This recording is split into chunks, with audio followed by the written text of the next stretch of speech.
بسم الله الرحمن الرحيم. السلام علیکم ورحمۃ اللہ وبرکاتہ. ان الحمد للہ والصلاة والسلام علی رسول اللہ اما بعد. رب اشرح لی صدری ویسر لی امری واحلل عقدۃ من لسانی یفقہوا قولی. ربنا زدنا علما ربنا زدنا فہما. رب یسر ولا تعسر وتمم بالخیر. اعوذ باللہ السمیع العلیم من الشیطان الرجیم. بسم اللہ الرحمن الرحیم. زیوکار معزز سامعین و سامعات، اللہ کے فضل سے، اللہ کی توفیق سے، اللہ کے احسان سے ہم نے قرآن پاک کا ترجمہ تفسیر کے ساتھ آغاز کیا، اور بحمد اللہ تعالی ہمارے سورۃ البقرہ کے 32 رکوع اور دوسرے پارے کے 16 رکوع الحمدللہ ہمارے ہو چکے ہیں. آج ہم انشاءاللہ تعالی دوسرے پارے کا آخری اور سورۃ البقرہ کا 33واں رکوع پڑھیں گے. اللہ رب ذوالجلال سے دعا ہے رب کائنات مجھے صحیح بیان کی توفیق عطا فرمائے، اور اس کے بعد ہم سب کو اس پر عمل کی توفیق عطا فرمائے. تو اللہ تبارک و تعالی نے دوسرے پارے کے آخری رکوع کے اندر جو بات ذکر کی ہے، اس کا تعلق بھی پچھلے رکوع کے ساتھ 32ویں رکوع کے ساتھ ہی ہے، جس میں اللہ تبارک و تعالی نے طالوت کا ذکر کیا تھا، جو طالوت بادشاہ تھے، جو ایمان والوں کے تھے، بنی اسرائیل کے بادشاہ تھے. اور ان کے مقابلے کے اندر جالوت تھا، جو کفار کا بادشاہ تھا. اس وقت کے اہل ایمان جو لوگ تھے، جو ان کا دشمن تھا جالوت. طالوت اور جالوت کا اللہ تبارک و تعالی نے یہاں پر ایک واقعہ ذکر کیا ہے. اللہ تبارک و تعالی نے فرمایا کہ جس طرح کل ہم نے یہ بات پڑھی تھی نا کہ طالوت کی بادشاہت کو بنی اسرائیل نے، وہ ایک صندوق دیکھنے کے بعد طالوت کی بادشاہت کو انہوں نے قبول کیا. آگے اللہ فرماتے ہیں فلما، پس جب، فصل طالوت بالجنود، جب نکلے طالوت بالجنودی، اپنے فوجیوں کے ساتھ، اپنے لشکروں کے ساتھ. جب طالوت اپنی فوج کو لے کر، لشکر کو لے کر نکلا، تو طالوت نے ایک بات ذکر کی. قالا، تو اس نے کہا، ان اللہ، بے شک اللہ تبارک و تعالی، مبتلیکم، تمہیں آزمائے گا، بنہر، ایک نہر کے ساتھ. اب بنی اسرائیل کے لیے ایک آزمائش تھی. یہ آزمائش ایک نہر کی تھی، اور اس نہر کے بارے میں آتا ہے کہ یہ نہر اردن اور فلسطین کے درمیان میں ہے. تفسیر ابن کثیر کے اندر یہ بات موجود ہے کہ یہ نہر جو ہے یہ اردن اور فلسطین کے درمیان میں ہے. اس نہر کے بارے میں اللہ تبارک و تعالی نے بنی اسرائیل کو آزمایا، اور وہ آزمایا کس طرح تھا، یہ بات آگے اللہ تبارک و تعالی فرما رہے ہیں. ہوا اس طرح کہ جب طالوت اپنے لشکر کو لے کر نکلے، انہیں کہا ان اللہ مبتلیکم بنہر، بے شک اللہ تعالیٰ تمہیں ایک نہر کے ذریعے آزمائے گا. فمن شربا، بس جس نے بھی پانی پیا، من ہو، اس نہر سے، یعنی جس نے بھی سیر ہو کر پانی پیا نا اس نہر سے، فلیس منی، تو وہ مجھ میں سے نہیں، اس کا میرے ساتھ کوئی تعلق نہیں ہے. یہ طالوت جو بادشاہ تھے مسلمانوں کے، انہوں نے ذکر کیا. اور آگے فرمایا ومن، اور جس نے لم یطعمہ، نہ چکھا اسے، فإنہ، تو بس بے شک، منی، وہ مجھ سے ہے. یعنی انہوں نے یہاں پر بنی اسرائیل کی ایک آزمائش اور جو امتحان ہے اس کا ذکر کیا کہ یہ نہر آئے گی جو اردن اور فلسطین کے درمیان میں ہے. اس نہر سے کوئی بندہ سیر ہو کے پانی نہ پیے، پیٹ بھر کے پانی نہ پیے. جس نے بھی پیٹ بھر کے اس نہر سے پانی پیا، اس کا تعلق میرے ساتھ نہیں ہے، وہ گویا مسلمان نہیں ہے، مسلمانوں کے ساتھ اس کا تعلق نہیں ہے. لہذا جو اس میں سے پانی نہیں پیے گا تو وہ میرے ساتھ ہے. ساتھ ہی انہوں نے فرمایا الا من اغترف غرفۃ، مگر جو چلو بھر کے ایک چلو پی لے، بیدیہ، اپنے ہاتھ سے، فشربوا، پھر انہوں نے، آگے اللہ فرما رہے ہیں فشربوا، پھر انہوں نے پیا، منہ، اس نہر سے، الا قلیل، مگر تھوڑے سے لوگوں کے علاوہ، منہم، ان میں سے. اب ہوا کیا، جب وہ اس نہر کے پاس ہے نا، جس نہر کے بارے میں طالوت نے بادشاہ نے ذکر کیا تھا کہ لوگوں اس نہر سے پانی نہ پینا۔ ہاں کہتے ہیں ظاہری بات ہے، پیچھے سفر تھا، آگے نہر ہے، پانی ہے، مشقت بھی تھی، ایک چلو ایک دو گھونٹ اگر کوئی پانی پی لے گا نا تو اس کو گناہ نہیں ہے، جو سیر ہو کے پانی پیے گا نا اس کا ہمارے ساتھ کوئی تعلق نہیں۔ اب اللہ فرما رہے فشربوا، اللہ فرما رہے انہوں نے پی لیا منہ اس سے، الا قلیلا منہم، مگر تھوڑے سے لوگ جو تھے انہوں نے نہیں پیا۔ تو تھوڑے سے لوگوں نے جب یہ پانی نہ پیا، اب یہاں پر ایک امتحان تھا، وہ آزمائش تھی کہ اطاعت امیر ہر حال میں ضروری ہے۔ جو آپ کے وقت کا بادشاہ ہے، جو یعنی کہ امیر ہے، اس کی اطاعت ہر حال میں ضروری ہے، اور بالخصوص اس وقت جب دشمن کے ساتھ مارکہ آرائی ہو رہی ہو، اس وقت اس کی اہمیت اور بھی زیادہ ضروری ہو جاتی ہے۔ تو اس کی وجہ بھی ہے کہ یعنی کہ ایک تو یہ کہ جنگ کے اندر کامیابی کے لیے یہ بات ضروری ہے کہ فوجی اس دوران بھوک اور پیاس اور دیگر جو مصائب اور مشکلات ہیں ان کو صبر اور حوصلے کے ساتھ برداشت کریں۔ چنانچہ ان دونوں باتوں کی تربیت اور امتحان کے لیے طالوت نے نہر پر یعنی تمہاری پہلی آزمائش ہوگی، یہ پہلے ہی آگاہ کر دیا کہ نہر پر تمہاری آزمائش ہوگی، جس نے پانی پی لیا اس کا تعلق مجھ سے نہیں ہوگا، لیکن اس تنبیہ کے باوجود اکثریت نے پانی پی لیا۔ ان کی تعداد کے بارے میں مفسرین نے کئی اقوال لکھے، لیکن جو نہ پینے والے تھے ان کے بارے میں آتا ہے کہ وہ 313 لوگ تھے۔ یہ ہزاروں کا لشکر تھا طالوت کا، لیکن اس اتنے بڑے لشکر میں سے صرف 313 یعنی جو بدری صحابہ کے بارے میں تعداد ہے، جنگ بدر کے اندر بھی صحابہ کرام کی تعداد 313 تھی، تو تقریباً یہ 313 کے قریب لوگ تھے جنہوں نے پانی نہیں پیا، اور اس کے علاوہ جتنے بھی ہیں وہ سارے کے سارے لوگوں نے اس سے پانی پی لیا۔ واللہ عالم، اب اس تعداد کے بارے میں کئی اقوال ہیں۔ اب اللہ تعالیٰ کیا فرما رہے ہیں فشربوا منہ، بس انہوں نے پی لیا منہ اس نہر سے، الا قلیلا منہم، مگر تھوڑے سے لوگ تھے جنہوں نے نہیں پیا۔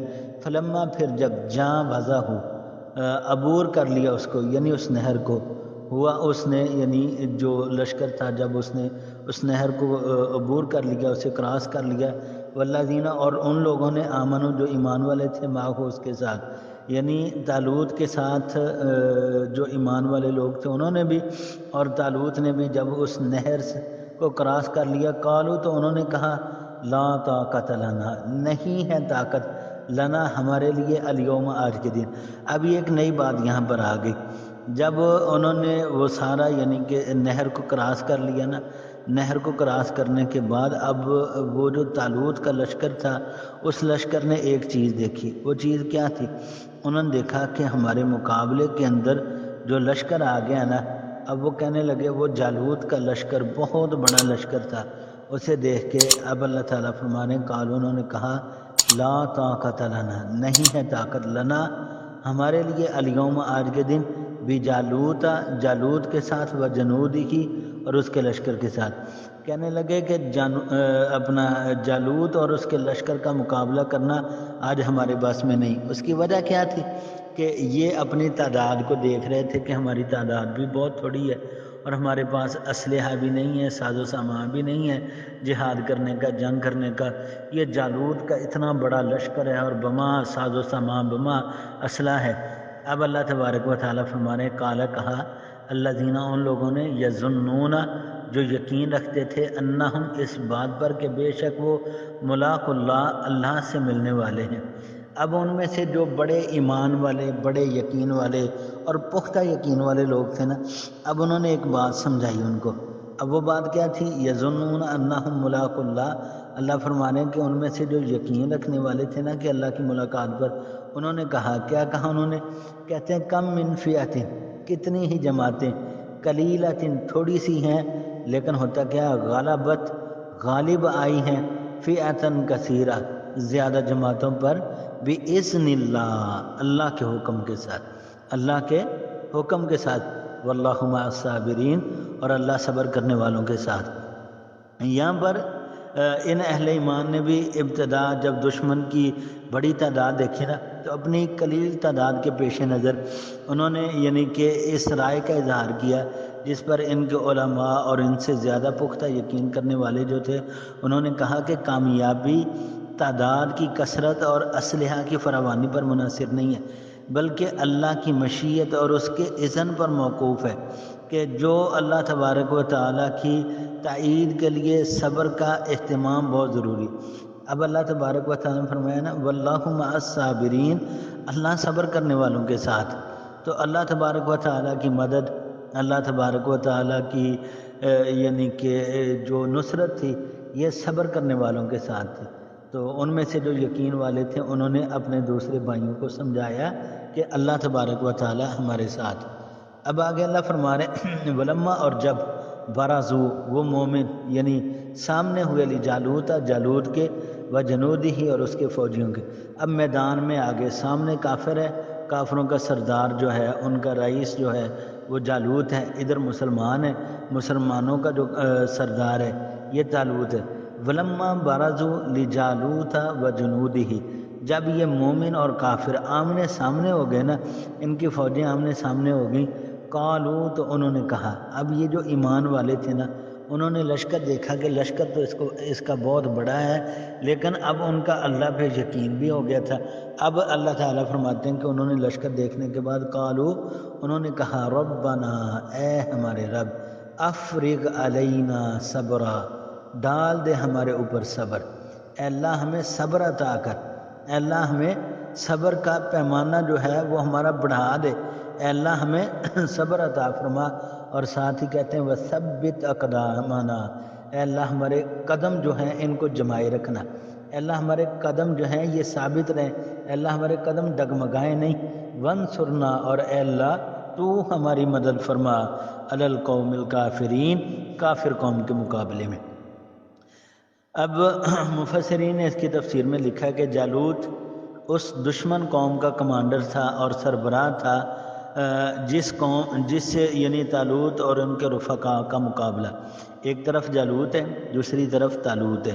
جالوت کافروں کا بادشاہ ہے، طالوت مسلمانوں کا بادشاہ ہے۔ یہ قوم عمالقہ تھی جو اپنے وقت کی بڑی جنگجو، بڑی بہادر قوم سمجھی جاتی تھی جالوت کی۔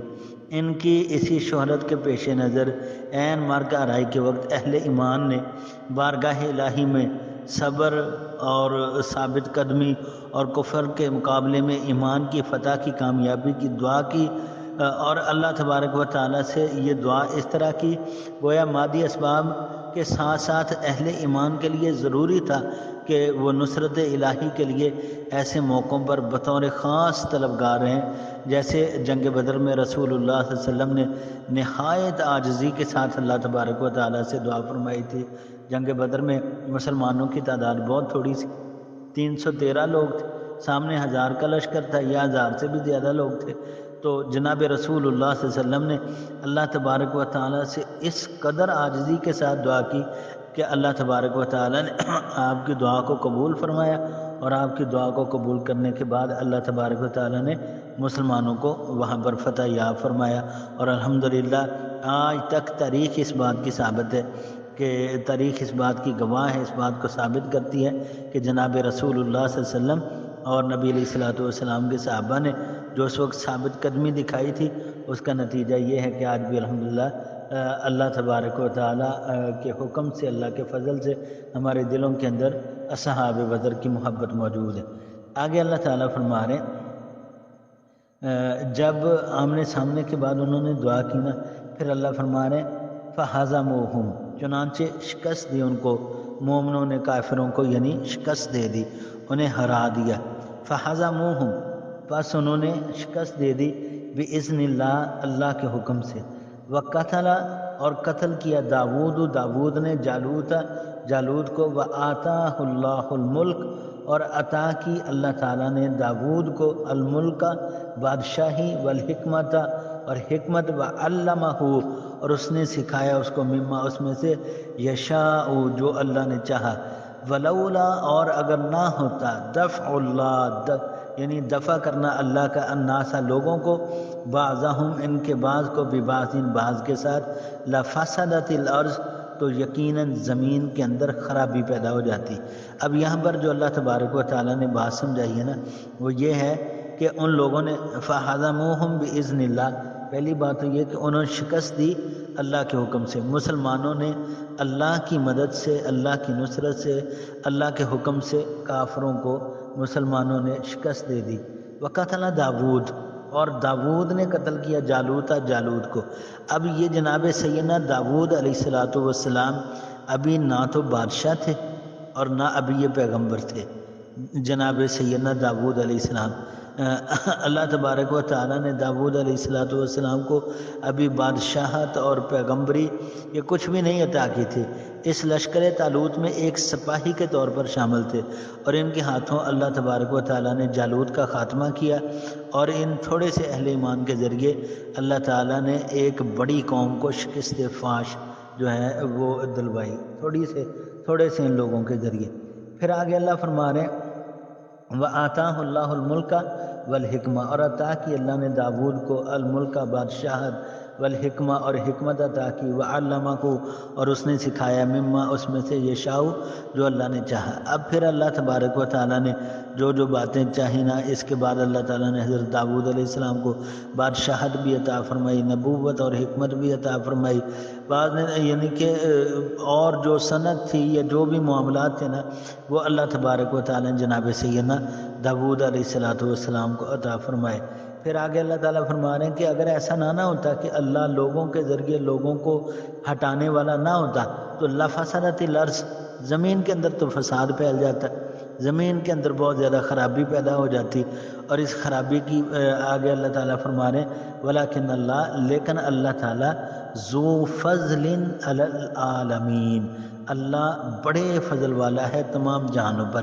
یہ اللہ تبارک و تعالیٰ کا فضل ہے، یعنی اس میں اللہ تعالیٰ کی ایک سنت، اللہ کا ایک طریقہ بیان ہے کہ وہ انسانوں کے ہی ایک گروہ کے ذریعے دوسرے انسانی گروہ کے ظلم اور اقتدار کا خاتمہ فرماتا ہے۔ جس طرح جالوت ظالم تھا، وہ لوگوں پر ظلم کرتا، اور اللہ تبارک و تعالیٰ نے طالوت کے ذریعے اس کا خاتمہ فرما دیا۔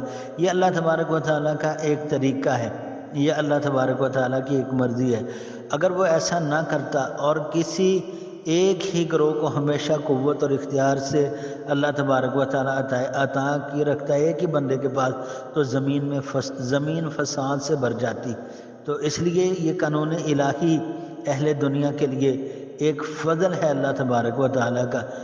اس کی اور بھی کئی یعنی کہ مثالیں قرآن پاک کے اندر ملتی ہیں کہ اللہ بڑے فضل والے ہیں۔ اللہ تبارک و تعالیٰ کا یہ قانون ہے کہ جب کوئی بندہ دنیا میں بہت زیادہ ظلم کرتا ہے تو پھر اس کے ظلم کو توڑنے کے لیے اللہ ایک اور گروہ بھیج دیتا ہے جو ظالم کے ظلم کو توڑ دیتا ہے، پھر زمین کے اندر امن پیدا ہو جاتا ہے۔ آگے اللہ فرما رہے ہیں تل کا یہ آیت اللہ، اللہ کی نشانیاں۔ اب یہ جو بیان کی جا رہی ہیں نا آپ کے سامنے، آیت اللہ، یہ اللہ کی آیتیں ہیں، اللہ کی نشانیاں ہیں۔ نتلوہا، ہم پڑھتے ہیں ان کو، علیک، آپ پر، بالحق کی، حق کے ساتھ۔ اب کب نبی علیہ السلام سے پتہ نہیں کتنے 100 سال پہلے کا یہ واقعہ ہے۔ اب اللہ تعالیٰ نبی علیہ السلام کو بتا رہے ہیں کہ ہمارے محبوب پیغمبر علیہ السلام یہ اللہ کی آیتیں ہیں، یہ ہم آپ کے اوپر تلاوت کر رہے ہیں۔ وَإِنَّكَ لَمِنَ الْمُرْسَلِينَ، اور بے شک البتہ آپ بھی میرے رسولوں میں سے ہیں، آپ بھی میرے پیغمبر ہیں۔ یہاں پر اللہ تبارک و تعالیٰ نے یہ جو بات ذکر کی ہے کہ یہ پہلی قوموں کے واقعات جو آپ صلی اللہ علیہ وسلم پر نازل کردہ کتاب کے ذریعے سے دنیا کو معلوم ہو رہے ہیں، اے محمد صلی اللہ علیہ وسلم یقیناً آپ کی رسالت و صداقت کی یہ دلیل ہے، کیونکہ آپ صلی اللہ علیہ وسلم نے یہ نہ کسی کتاب میں پڑھے ہیں نہ کسی سے سنے ہیں، یہ جس سے یعنی کہ بالکل یعنی جس طرح یہ بالکل واضح اور یہ غیب کی خبریں ہیں جو بذریعہ وحی اللہ تعالیٰ نے آپ پر نازل فرمائی ہیں۔ قرآن کریم میں متعدد مقامات پر پہلی امتوں کے واقعات اللہ تبارک و تعالیٰ نے بیان کیے، اور یہ واقعات جو ہیں جناب رسول اللہ صلی اللہ علیہ وسلم کی صداقت کی ایک بہت بڑی دلیل ہے۔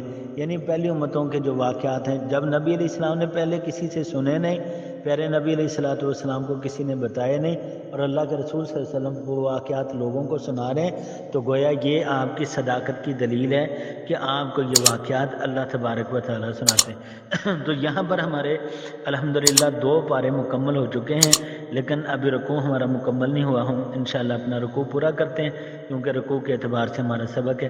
تو تیسرا پارہ یہاں سے شروع ہوتا ہے۔ اب یہ تیسرے پارے کے اندر پچھلے رکوع کی آخری آیت ہے جس میں اللہ تبارک و تعالیٰ نے فرمایا تلک الرسل، یہ سب رسول، فضلنا، ہم نے فضیلت دی ہے۔ یہ جو رسول ہیں، یہ جو انبیاء ہیں نا، ان کے بارے میں اللہ فرما رہے ہیں تلک الرسل، یہ جو رسول ہیں، یہ سب رسول جتنے بھی ہیں، فضلنا، ہم نے ان کو فضیلت دی ہے، بعضہم، ان کے بعض کو، علی بعض، بعض پر۔ یہ انبیاء علیہ الصلوۃ والسلام، بعض کو بعض پر ہم نے فضیلت دی ہے۔ قرآن نے ایک دوسرے مقام پر بھی ایسے ہی بیان کیا، وَلَقَدْ فَضَّلْنَا بَعْضَ النَّبِيِّينَ عَلَى بَعْضٍ، سورہ بنی اسرائیل میں۔ تو اس لیے اس حقیقت میں تو کوئی شک نہیں کہ تمام انبیاء کو اللہ تبارک تعالیٰ نے ایک دوسرے پر فضیلت دی۔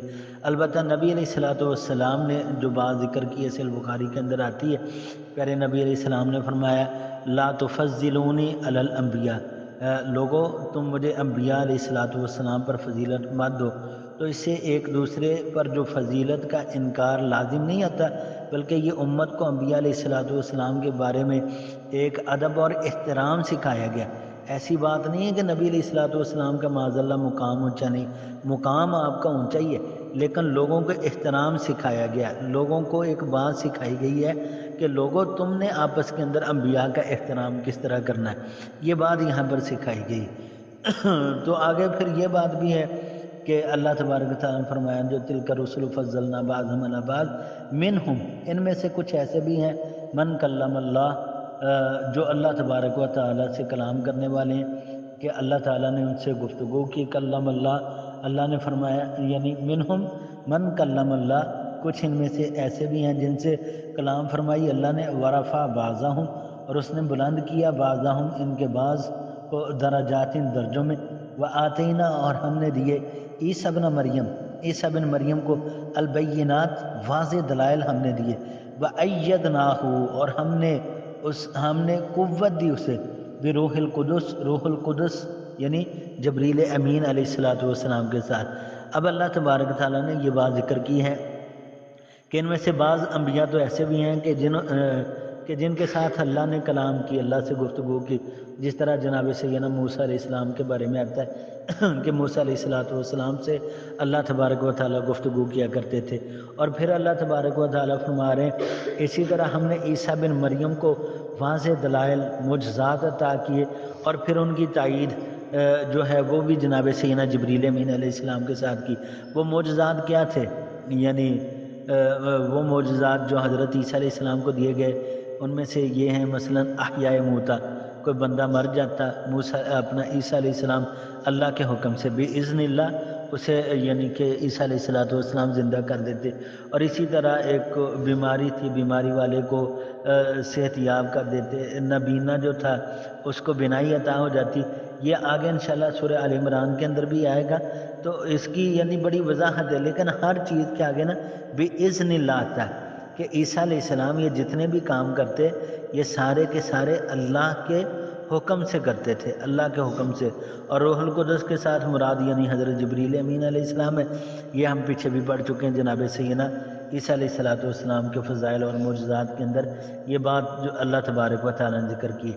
اب آگے اللہ نے فرمایا وَلَوْ شَاءَ اللَّهُ، اور اگر چاہتا اللہ تبارک و تعالیٰ، مَقْتَتَلَ الَّذِينَ مِن بَعْدِهِمْ، تو نہ ہم لڑتے یعنی کہ باہم وہ لوگ، اللہ تعالیٰ فرما رہے ہیں وَلَوْ شَاءَ اللَّهُ، اور اگر چاہتا اللہ تبارک و تعالیٰ، مَقْتَتَلَ الَّذِينَ مِن بَعْدِهِمْ، تو باہم ان کی آپس میں لڑائی نہ ہوتی، وہ لوگ یعنی کہ رسولوں کے پیچھے جو آئے، من بعد ما جاءتهم البینات، اس کے بعد آئیں ان کے پاس واضح نشانیاں، ولیکن اختلفوا، اور لیکن انہوں نے اختلاف کیا۔